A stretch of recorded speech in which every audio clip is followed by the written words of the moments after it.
Zittel here with Chordale Booker challenging for the unified super welterweight championship of the world, March 22nd, headlining in Vegas. First of all, Cordell, like, how does that feel when you hear that? After everything you've been through in life, for anyone who knows your story, to just to get to this point where you are fighting for the championships of the world. Dream. Like that's I can't stress that part enough. It's like a dream for real. Um I just can't wait, man. I'm a week away. I'm like I'm itching. I'm a week away from weighing in, and then one more day after that we fighting. We going like I just keep hoping, praying, like, just make sure everything goes the right way so that way both of us make it to the fight, our teams make it to the fight. Um, so that way we can put on an amazing show and I can show everybody who Cordell Booker is. Do you have those itchy hands right now that fighters talk about when they're hungry before a fight? Um, yeah, you know what? It's funny, like I never really get to like I'm kind of always just calm when it comes to training and fighting. But yeah, this one a little different. This one a little different. Like I got that itch where I'm just, I can't wait. I really cannot wait to get there. Like I feel so good. I feel amazing. I never had a camp before. This is my first camp ever. Um, and I'm excited to go out there and perform. Yeah, I guess what I mean too is like, is there a beast ready to be unleashed, on fight night? Oh yeah, absolutely, absolutely. That go without question. Like that's who I am. I'm a competitor in anything. I don't care if it's boxing, basketball, bowling, baseball, whatever. Everything I do, I compete in. Now, if you look at the odds makers, you're this big underdog. What do you think the odds makers and the fans, a lot of the fans are overlooking about Cordell Booker and his chances against Sebastian Fundora? I think people just don't know who I am. They don't know me. They're going by they go by one loss. That's boxing. This is a new age boxing. I'm sorry. Let's not say. I'm not gonna say it's boxing. It's the new age boxing. Boxing is only about what highlights you have on Instagram. If you put together a compilation of you knocking out bums and you 10-0 with 10 KOs, you can fool enough people to, you know, believe that you're this like killer. Because now social media is just like about wins and highlights. So I can't really speak too much on. There's a lot of people in the world.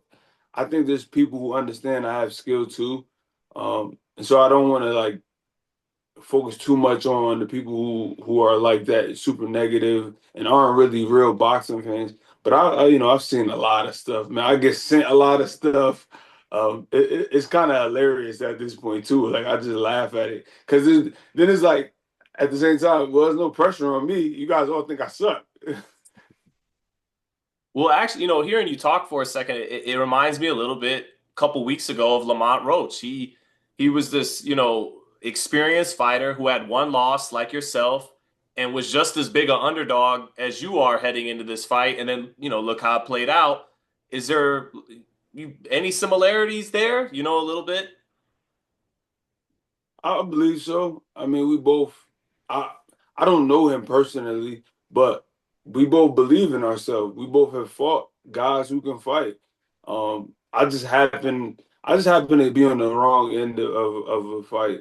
Don't really want to get into like all the particulars of that, but I'm here now, and that's the beauty of this is that in boxing, you get to keep fighting, and no one gets to write your story for you. You just got to go out there and fight the fights, and then now I'm gonna let my performance do the talking. I know you mentioned it. I think in reference to the Ammo Williams fight, and you don't want to backtrack on it too much, but if you did get stopped on your feet. What one of those stoppages that again you weren't knocked down, you were stopped on your feet basically. And is that kind of what you're getting at though when you say you didn't like you didn't like the way things went down there. And what did that loss do for you going forward? Nah, I mean, cause to be real with you, yeah, I mean, I take something away from that. Like, I didn't get knocked down, but I don't think it was a bad stoppage at all. I think it was a legit stoppage. That's not what I mean in that Okay. sense. I think the ref did the complete right thing. I'm saying me leading up into that, um, I just without making excuses, and being real with you, is just I wasn't there. It wasn't me who was there to be the competitor I was, without getting personal. Mhm. No, I hear you. I hear you. But you got four knockouts and six wins since that. So the KO percentage has gone up a little bit since the Yeah. that fight. What is that? Is anything going on there to improve the power technique wise or anything? Uh, Working just back to work, and really thinking about. Sometimes when I go into the fight, I think about what happened to me, and kind of like having a revenge tour and showing that I could, bounce back. And I thought, my opinion was, if I show these promoters my numbers and they can see like I'm really going hard, maybe they'll actually take me serious and put me against somebody like this. When you mentioned like this is your first real camp where it sounds like you got the resources available to have a championship level camp, right? For a prize fight like this. Were you having to do other things outside of boxing to make ends meet these last couple years or Yeah, absolutely. I'm a personal trainer um at the boxing gym that I also train at with my coach. My coach owns the gym, and I coach the youth program as well. So that's been my life since I was 18, 19 years old. Um, and from there, it was like I'm I'm I'm a personal trainer, and then I box. But I want to be a boxer and then a personal trainer. But I have to make sure I could take care of my family, right? And make sure I have somewhere to live, have a car, have a life, do things outside of boxing. So I never, I never had a camp. I would always just work, and then in between work, I'm gonna train. so this is literally like it's a cliche, but this is literally a life-changing opportunity fighting Fundora. Yeah, it is. I mean, you could say it's cliche, but it's not. It's not for me. Right.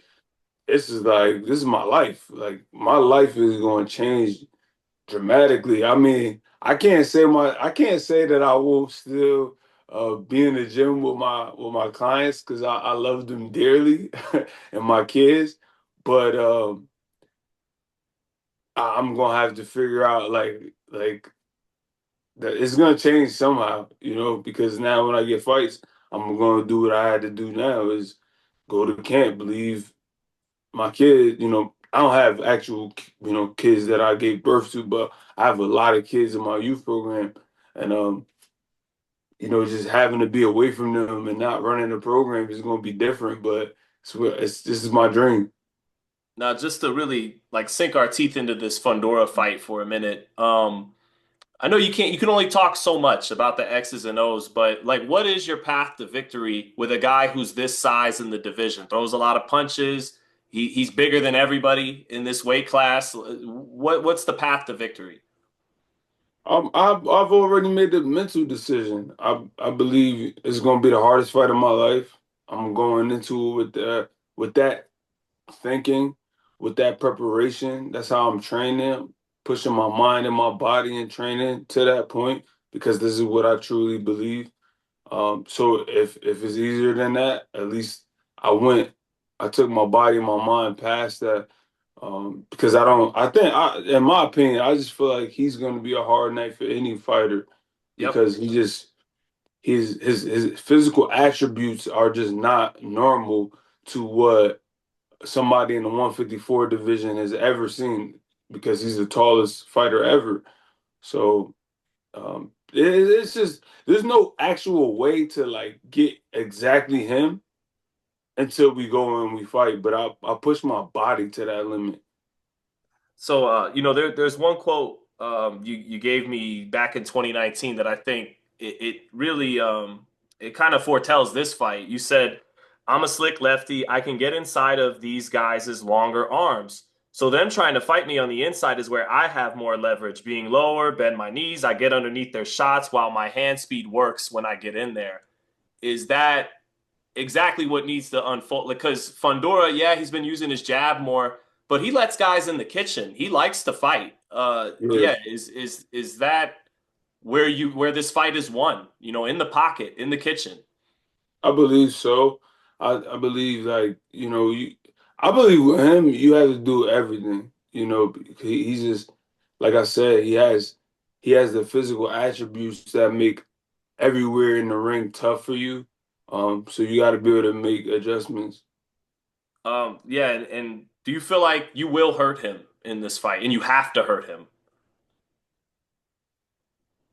I don't think I have to. I don't think I have to hurt. I honestly don't.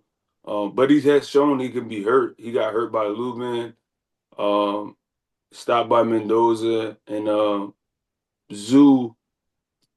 I wouldn't say Zoo like really like hurt him where he was like stumbling, but he was landing big shots through those first two rounds.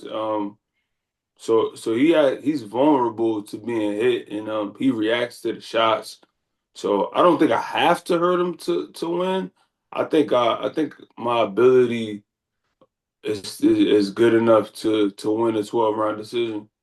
For the fans who are, curious, even the fans who are thinking about, hey man, I want to make some money. I want to come up on these big odds that are stacked against you. Why do you win this fight next Saturday? Oh, honestly, if you if you going with me, if you are picking me, you picking me because you understand boxing and you know that I have a high level IQ. But if you don't like guys like that, don't pick me. I'm gonna tell you that right now. If you don't pick me, because you if you want me to just go out there and just guns blazing and hope I just go out there and one of us get knocked out, I ain't doing that. And lastly, man, you win this fight. Is there a rematch with Charles Conwell from the amateurs? Nobody wants to fight Charles Conwell. Yeah, yeah, yeah, man. Me and Conwell definitely at some point we got to run that back, man. Conwell actually beat me twice. I don't know if that's out there, but I'll put it out there because I'm okay with that. Like I think that's what makes me different than a lot of fighters. Is like he beat me twice, and I just want to win. And if he beats me, then damn, all right, bro, you got me. Like, but I definitely just want to be able to say like, yo, you beat me twice, but in the pros, I got you. So, but shout out to Convo, man. He's really a great dude. Been around him a few times, even after we turned pro out in Detroit, and he's been doing his thing. Thanks for your time, Cordell, man. Looking forward to the fight next Saturday. Thank you.